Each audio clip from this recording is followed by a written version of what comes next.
Sir, ಇಲ್ಲಿ ಕರ್ನಾಟಕದಲ್ಲಿ ಮೈತ್ರಿ ನಡೆಯಲ್ಲ. ಮೈತ್ರಿ ವಿರುದ್ಧನ ಕಡೆ ನಾವೆಲ್ಲ ದಂಗೆ ಎದ್ದು ಹೋಗಿದ್ದು. JDS ಕಾಂಗ್ರೆಸ್ ಮೈತ್ರಿ ಆಯಿತು. ಪಾರ್ಲಿಮೆಂಟ್ ಎಲೆಕ್ಷನಲ್ಲಿ ಏನಾಯಿತು? ಕಾಂಗ್ರೆಸ್ಗೂ ಹೀನಾಯ ಸೋಲಾಯಿತು, BJP ಬಂತು. ಈಗಲೂ ಅಷ್ಟೇ BJP JDS ಒಂದಾಗಿ ಏನಾಯಿತು ಮೊನ್ನೆ ದಿವಸ?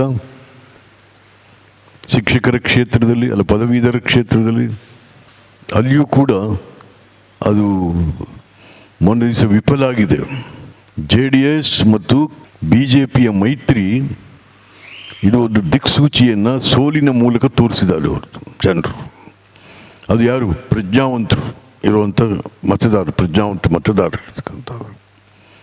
ಹಾಗಾಗಿ ಇಲ್ಲೇನು ನಡೆಯಲ್ಲ, ಮೈತ್ರಿಯನ್ನು ನಡೆಯಲ್ಲ ಇಲ್ಲಿ. ಲೋಕಸಭಾ ಚುನಾವಣೆಗೆ ವೈ ನಾಟ್?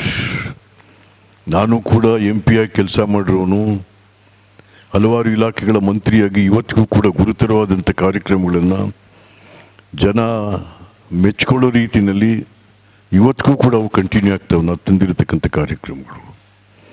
ಹಾಗಾಗಿ 84 ಲಕ್ಷ ಮಕ್ಕಳು ಇವತ್ತು ಊಟ ಮಾಡ್ತಾ ಇದ್ದಾರೆ. ಏನು ಸಣ್ಣ ವಿಚಾರ ಅಲ್ಲ. ಇಡೀ ದೇಶದಲ್ಲೇ ಮಕ್ಕಳಿಗೆ ಮಧ್ಯಾಹ್ನದ ಊಟವನ್ನು ಅತ್ಯಂತ ಯಶಸ್ವಿಯಾಗಿ ಕೊಟ್ಟವ್ರು ನಾವು. ಇವತ್ತು 84 ಲಕ್ಷ ಮಕ್ಕಳ ಜೊತೆಗೆ ಸುಮಾರು 42,000 ಸರ್ಕಾರಿ ಶಾಲೆಗಳಿಗೆ ಏಕಕಾಲಕ್ಕೆ ಕಾಂಪೌಂಡ್ ಹಾಕಿ, ಶೌಚಾಲಯ ಕಟ್ಟಿ, ಕುಡಿಯೋ ನೀರು ಕೊಟ್ಟು ಮಧ್ಯಾಹ್ನದ ಊಟ ಕೊಟ್ಟಿದ್ದೀವಿ. ಭಾಳ ಚರಿತ್ರಾರ್ಹವಾದಂಥದ್ದು. ನಾವಾದಮೇಲೆ ಈಗ ಆ ಶೌಚಾಲಯಗಳು ಬಿದ್ದೋಗಿರೋಕ್ಕೂ ಕಟ್ಟಡಕ್ಕಾಗ್ತಾಯಿಲ್ಲ. ಕುಡಿಯೋ ನೀರು ನಿಂತೋಗಿದೆ ಎಲ್ಲ ಶಾಲೆಗಳಲ್ಲೂ ಕೂಡ. ಬಂದವರೆಲ್ಲ ಏನು ಮಾಡ್ತೀರಿ ಶಾಲೆಗಳಿಗೆ ಅಂದರೆ ಬಣ್ಣ ಹೊಡಿಸ್ತೀವಿ ಅಂತಾರೆ. ಹಾಗಾಗಿ ಎಸ್, ವೈ ನಾಟ್? ನಾನು ಕೆಲಸ ಮಾಡಿರೋನು ಈ ಜಿಲ್ಲೆಯಲ್ಲಿ.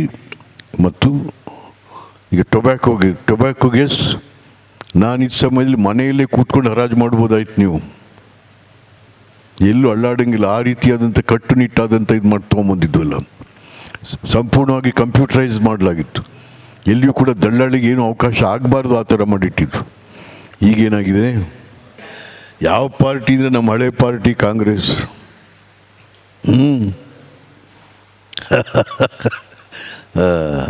ಸರಿ ಸರ್, ಕೊಟ್ಟಿದ್ದಾರೆ. MLAಗಳಿಗೂ ಕೊಟ್ಟಿದ್ದಾರೆ, MLCಗಳಿಗೂ ಕೊಟ್ಟಿದ್ದಾರೆ. ಅನುದಾನ ಅಂದರೆ ನೋಡ್ರಿ, ಅದು ಎಂಥದ್ದು ಹೇಳ್ತೀವಲ್ಲ, MLA MLC MP ಗಳಿಗೆ ನಮ್ಮ ಕ್ಷೇತ್ರಾನುದಾನ ಬರುತ್ತೆ. ಅದರಲ್ಲಿ 2 ಕೋಟಿ, MLCಗೆ 2 ಕೋಟಿ, MLAಗೆ 2 ಕೋಟಿ, 5 ಕೋಟಿ MP ಕೊಡ್ತಾರೆ. ಅವರು ಬರ್ತಾ ಇದೆ. ಎಲ್ಲರೂ MPಗೂ ಬರ್ತಾ ಇದೆ, MLCಗೂ ಬರ್ತಾ ಇದೆ, MLAಗೂ ಬರ್ತಾ ಇದೆ.